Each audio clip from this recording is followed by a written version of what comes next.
ఓం నారాయణ ఆది నారాయణ. భగవాన్ శ్రీ శ్రీ శ్రీ గొలగముడి వెంకయ్య స్వామి తండ్రి మహారాజుకి జై. ఇది రీసెంట్గా జరిగిన భలే విచిత్రమైన అద్భుతం అండి. నేను వెంకటేశ్వర తండ్రి పారాయణలు 21 చేస్తాను అనుకున్నాను. రెండో పారాయణ అయిపోయింది. మూడో పారాయణ చేస్తున్నానండి.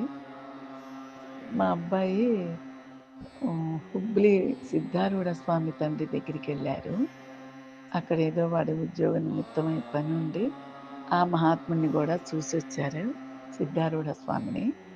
అక్కడికి వెళ్ళినప్పుడు వాళ్ళు ఏదో అక్కడ స్వామి దగ్గర వాళ్ళు సత్సంగమంలాగా మాట్లాడుకుంటూ మా అమ్మగారికి వెంకటేశ్వర తండ్రి చాలా బాగా చేస్తారండి అని ఇవన్నీ వాళ్ళకి చెప్పేటప్పుడు ఆవిడని తీసుకురాకపోయారా అన్నారేమో అనుకుంటండి. మా అబ్బాయి చెప్పాడు ఇవన్నీ.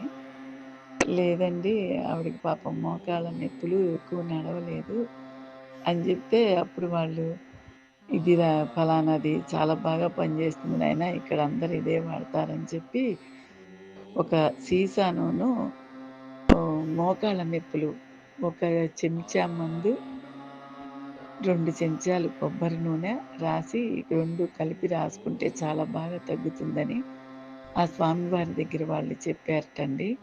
ఇదిగో ఫలానాది కొనుక్కోండి అని చెప్పి, ఇది చాలా బాగా పనిచేస్తుంది అని మా అబ్బాయి తీసుకొచ్చారండి ఇంటికి.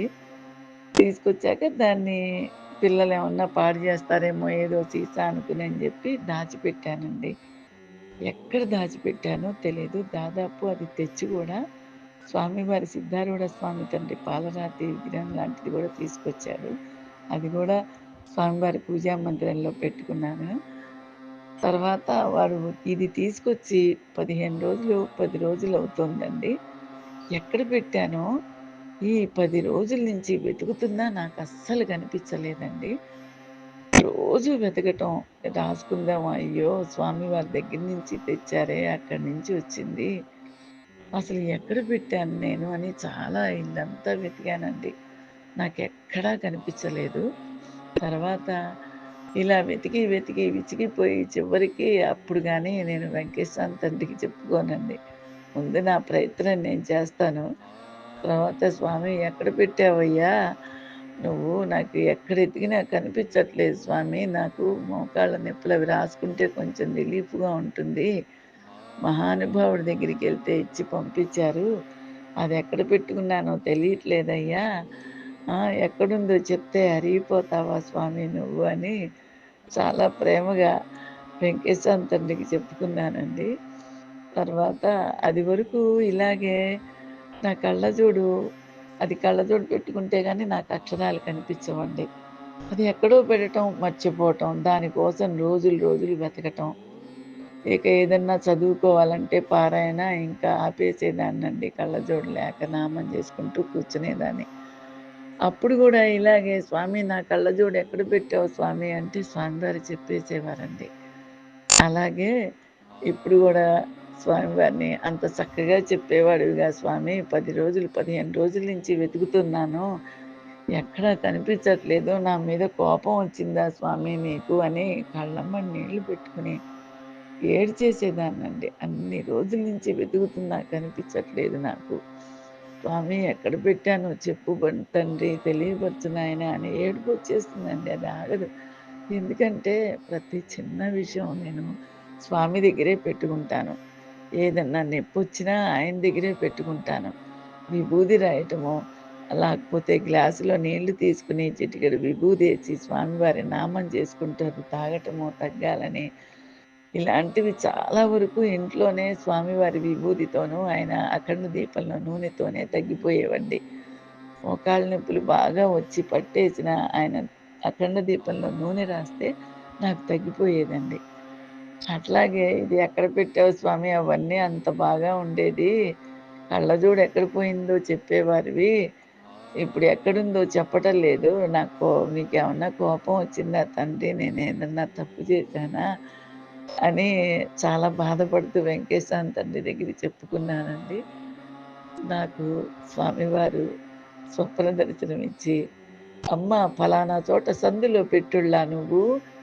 కొబ్బరి నూనె డబ్బాను అది కలిపి అక్కడ సందులో పెట్టావమ్మా" అని స్వామివారు నాకు స్వప్నంలో ఫలానా చోట పెట్టావు అని ఆకాశవాణిలాగా ఆ మాటలు నాకు వినిపించాయండి. తెల్లారింది. ఇది ఎంత అద్భుతమైన విషయం అంటే చాలా చాలా ఆశ్చర్యపోయాను నేను. తెల్లారి మా కోడలికి చెప్పాను, "అమ్మాయి ఎక్కడో సందుల్లో పెట్టాంటమ్మాయి. దాంతో కొబ్బరి నూనె డబ్బా గూడా ఉందిట చిన్నది. ఈ 2 ఎక్కడో సందులో పెట్టుల్లా నువ్వు" అని చెప్పారమ్మాయి. ఎక్కడమ్మాయి నీ బీరువా తీసి చీరల సందులు, తర్వాత ఇంకా ఏవన్నా సామాన్లు పెట్టుకున్న వంటింట్లో డబ్బాల సందుల్లోను మొత్తం వెతికానండి. నాకసలు ఎక్కడా కనిపించలేదు. ఎంత ఆలోచించినా ఎక్కడ సందుల్లో పెడతాను నేను. చీరలు, లంగాలు, మొత్తం బీరువాలు, పుస్తకాలు అన్నీ చూశానండి. పుస్తకాల మధ్యలో పెట్టానా అని. కానీ నాకు ఎక్కడా కనిపించలేదు. మా కోడలికి చెప్పాను, మా అమ్మాయికి చెప్పాను. "అవన్నీ వెతికమ్మా లేపోతే స్వామివారిది నీకలా ఎందుకొస్తుంది? ఏదన్నా చీరల సందుల్లో గానీ, మడతల మధ్యలో గానీ అలా పెట్టావేమో" అన్నారు. ఎక్కడెతికినా కనిపించలేదండి. తర్వాత సాయంత్రం అయ్యేసరికి చంద్రకళ మా ఇంటికొచ్చింది. మా పనమ్మాయి. దాంతో గూడా చెప్పుకున్నాను. "ఒసేయ్! ఎక్కడో సందుల్లో పెట్టా" అంటే, దాంతో పాటు చిన్న కొబ్బరి నూనె డబ్బా గూడా పెట్టుకున్నా అంట. ఎక్కడెతికినా కనిపించలేదే చంద్రకళ. నాకు స్వామి ఇలా చెప్పాడు. ఏనాడు నాకిలా జరగలేదని ఆ అమ్మాయితో అనుకున్నానండి. వెంటనే ఆ అమ్మాయి ఆశ్చర్యపోయి, "అమ్మా! నేను పలానా చోట ఊడుస్తున్నప్పుడు నేను చూశానమ్మా. మీరు కుర్చీకినూను, కిటికీకి మధ్య ఒక అంచుంది. ఆ అంచు మీద పెట్టి కర్టెనేసేశారు మీరు ఆ సందులోను" అని జెప్పి చంద్రకళ చెప్పిందండి. అస్సలింక ఎంత ఆశ్చర్యపోయానంటే నేను, నిజంగానే అది చాలా సందులో ఉందండి. అది కిటికీ అంచులుంటాయి.